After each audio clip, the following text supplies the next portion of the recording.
जय हिंद दोस्तों, स्वागत है आप सभी का अपने चैनल अमन प्रकाश जी के। जैसा कि दोस्तों आज है 28 दिसंबर को दोस्तों आपका फर्स्ट शिफ्ट का सेट का एग्जाम दोस्तों आपका समाप्त हो गया है। तो जिन लोगों का एग्जाम था आशा करते हैं दोस्तों कि अच्छा गया होगा। तो आज की इस वीडियो में हम लोग 28 दिसंबर फर्स्ट शिफ्ट का एक छोटा सा रिव्यू करेंगे कि किस प्रकार का दोस्तों आपका एग्जाम आया है, कौन कौन से प्रश्न आपको पूछे गए हैं, कुछ प्रश्न मिले हैं उनको भी देखने का प्रयास करेंगे। तो चलिए, चैनल पर नए हैं चैनल को सब्सक्राइब कर लीजिएगा सीटेट एग्जाम से जुड़े हर पल अपडेट के लिए। और वीडियो अच्छा लगे तो वीडियो को लाइक कीजिएगा, दोस्तों में जिससे शेयर भी कीजिएगा, ठीक है। तो देखिए, पहला दोस्तों आपका जो ईवीएस प्लस सीडीबी का जो आपका पोर्शन आता है वो दोस्तों स्टूडेंट के द्वारा आपका इजी बताया जा रहा है। 4 से 5 क्वेश्चन ही दोस्तों आपका मॉडरेट लेवल का था, घुमावदार था, बाकी आपका जो प्रश्न था आपका इजी ही आया था, ठीक है। तो चलिए कुछ प्रश्न को देखते हैं। देखिए, पहला जो प्रश्न आपका देखने को मिला था कि कौन सा समूह कीट का नहीं है, ठीक है।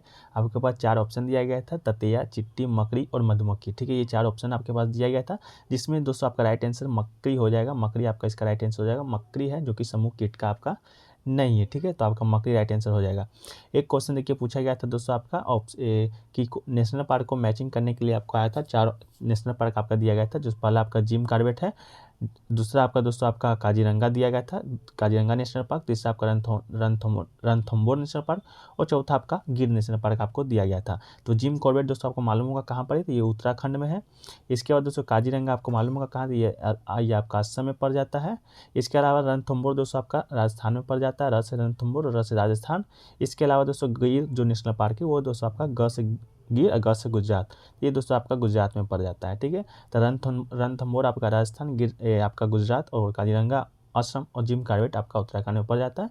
तो ये दोस्तों आपका सही ऑप्शन था मैचिंग फ्लोइंग का, ठीक है। एक क्वेश्चन देखिए पूछा गया था आपका स्लॉथ से, एक क्वेश्चन आपका पूछा गया था, क्वेश्चन नहीं पता चल पाया है। एक क्वेश्चन देखिए पूछा गया था कि कौन सा जो पक्षी होता है वो आपका नीला होता है, ये क्वेश्चन आपसे पूछा गया था। तो जिसका राइट आंसर दोस्तों आपका मोर शायद ऑप्शन में दिया गया था, तो आपका मोर हो जाएगा, ठीक है। इसके अलावा दोस्तों हाथी से कोई क्वेश्चन आपका पूछने आया था, क्वेश्चन क्लियर नहीं है। शायद पूछा गया था हाथी का वजन कितना होता है, या खाना किस प्रकार खाता है, या खाना क्या खाता है, इस तरह का कोई प्रश्न आपसे हाथी से भी पूछा गया था, ठीक है। एक क्वेश्चन देखिए पूछा गया था दोस्तों आपका फल का ग्रुप का पूछा गया था। आपका 3-3 करके ऑप्शन दिया गया था, जिसमें दोस्तों आपका केला, आम, आलू, केला, मूली, आम, इस तरह करके 3-3 का ऑप्शन दिया गया था। उसमें से पूछा गया था कौन से फल ग्रुप का है, ये पूछा गया था। तो जो लोग भी आंसर जानते हैं, ऑप्शन याद है, तो आप कमेंट सेक्शन में ज़रूर बताइएगा, ठीक है। एक क्वेश्चन देखिए घटपानी पौधा से पूछा गया था। हालांकि ऑप्शन दिया गया था, ऑप्शन के अनुसार ही आपको चुनना था। कथन के तौर पे एक मान सकते हैं कि आपका ये घटपानी पौधा से आपका प्रश्न जो कि देखने को मिला था, ठीक है। क्या जैसे घटपानी जो पौधा है कहाँ पाया जाता है, तो दोस्तों आपका मेघालय में पाया जाता है, ठीक है। तो इसका कहाँ पाया जाता है, अगर ये प्रश्न पूछा जाए तो आपका मेघालय हो जाएगा। लेकिन 4 ऑप्शन सहित आपका कथन से दिया गया था, जो कि दोस्तों आपको पूछा गया था। एक क्वेश्चन देखिए पूछा गया था ऑक से, तो ऑक से इसका जो राइट आंसर दोस्तों आपका हो जाएगा पतले पाइप डालकर पानी निकाला जाता है, इसका राइट आंसर ये आपका ऑप्शन में था, जो कि बिल्कुल राइट आंसर हो जाएगा। देखिए मैप से 2 से 3 प्रश्न आपसे पूछा गया था, ठीक है। इसके अलावा दोस्तों आपका कर्क रेखा से पूछा गया था, कर्क रेखा कहाँ कहाँ से गुजरता है, नहीं गुजरता है, तो ये इस तरह का कोई प्रश्न आपसे पूछा गया था। तो आपको बता दें कर्क रेखा जो कि आपका 8 राज्यों को गुजरता है भारतीय राज्यों में। पहला तो आपका गुजरात हो जाएगा, गुजरात के बाद दोस्तों आपका राजस्थान, पश्चिम बंगाल, छत्तीसगढ़, इसका उत्तर प्रदेश, ये त्रिपुरा, मिजोरम, ये सब इन 8 राज्यों से होकर दोस्तों आपका कर्क रेखा है वो आपका गुजरता है, ठीक है। आपके क्वेश्चन क्या आया था वो आप कमेंट सेक्शन में जो लोग भी एग्जाम देकर आ रहे हैं वो ज़रूर बताइएगा। एक क्वेश्चन दोस्तों आपका ट्रेन से भी क्वेश्चन आपका देखने को मिला, ठीक है। क्वेश्चन दोस्तों आपका थीम और सब थीम इन टॉपिक से भी दोस्तों आपको देखने को मिला है। इसके अलावा एक पूछा गया था आपका कि सौर मंडल में कौन सा एलिमेंट है जो कि आपका सहायक होता है निर्माण में, इस तरह इसका भी कोई प्रश्न आपसे पूछा गया था। सौरमंडल के निर्माण में कौन सा पदार्थ होता है या कौन सा एलिमेंट होता है जो कि सहायक होता है, ठीक है। इस तरह का भी प्रश्न आपसे पूछा गया था, ठीक है। इसके अलावा दोस्तों आपसे चलिए अगर आगे बात करेंगे तो आगे देखिए आपका एक एनसीएफ से कोई क्वेश्चन आपसे पूछा गया था, यहाँ पर देख लीजिए। एनसीएफ से एक तो आपका न्यू एजुकेशन पॉलिसी 2000 से पूछा गया था, 2 क्वेश्चन पूछा गया था। एक दोस्तों आपका एनसीएफ से पूछा गया था, एनसीएफ 2022 और एनसीएफ 2005। 22 से दोस्तों आपका 1 क्वेश्चन पूछा गया था और 5 से दोस्तों आपका 3 क्वेश्चन, ओवरऑल मान के चलें तो 5 से 6 क्वेश्चन दोस्तों आपका एनसीएफ से देखने को मिला था। और एनईपी से दोस्तों आपका 2 क्वेश्चन मिला था देखने के लिए, ठीक है। इसके अलावा हिंदी में बात करेंगे तो वचन और पाठन से 2 क्वेश्चन आपको मिला गया था। एक आपका रत्नेश का संधि से था, एक आपका दोस्तों आपका मातृभाषा से दिया गया था, पैराग्राफ करके दिया गया था, एक प्रकृति से पैराग्राफ में दिया गया था, एक दूसरा का अभिव्यक्ति से कोई क्वेश्चन आया था, एक बोधगम निवेश से भी क्वेश्चन आपको देखने को मिला था, ठीक है। देखिए एक क्वेश्चन दोस्तों आपको ये प्रगति शिक्षा में अधिगम से कोई क्वेश्चन आपको देखने को मिला था। इसके अलावा शॉर्ट से दोस्तों आपका 10 से 12 क्वेश्चन आपको देखने को मिला था।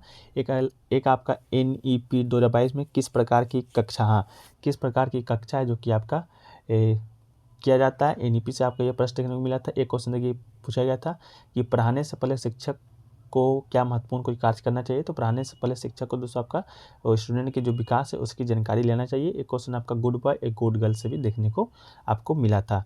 ठीक है, तो ये दोस्तों आपका जो CDP का था वो आपका इजी था। 4 से 5 क्वेश्चन आपका मॉडरेट देखा गया था।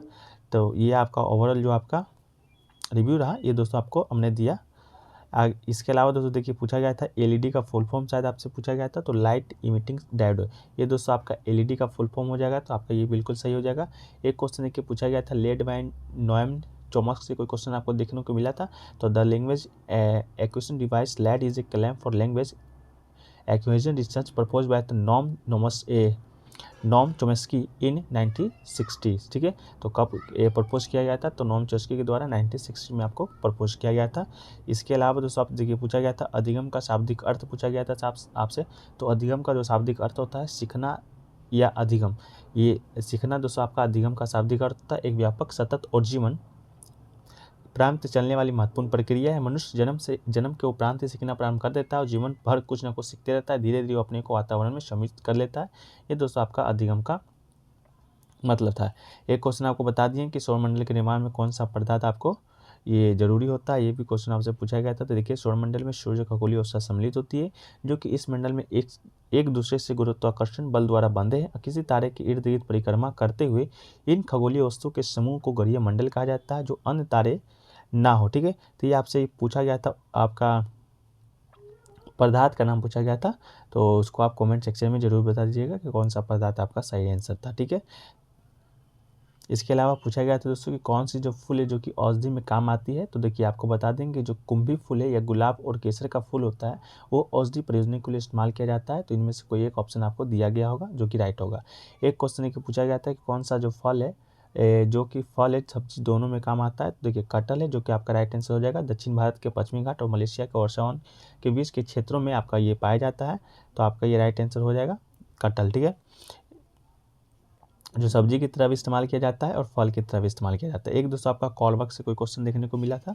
ठीक है, लॉरेंस कॉलबर्ग से।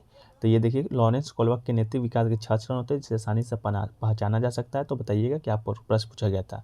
एक क्वेश्चन पूछा गया था कुल्लू की भाषा कहाँ बोली जाती है। तो कुल्लू भाषा दोस्तों आपका हिमाचल प्रदेश में बोला जाता है।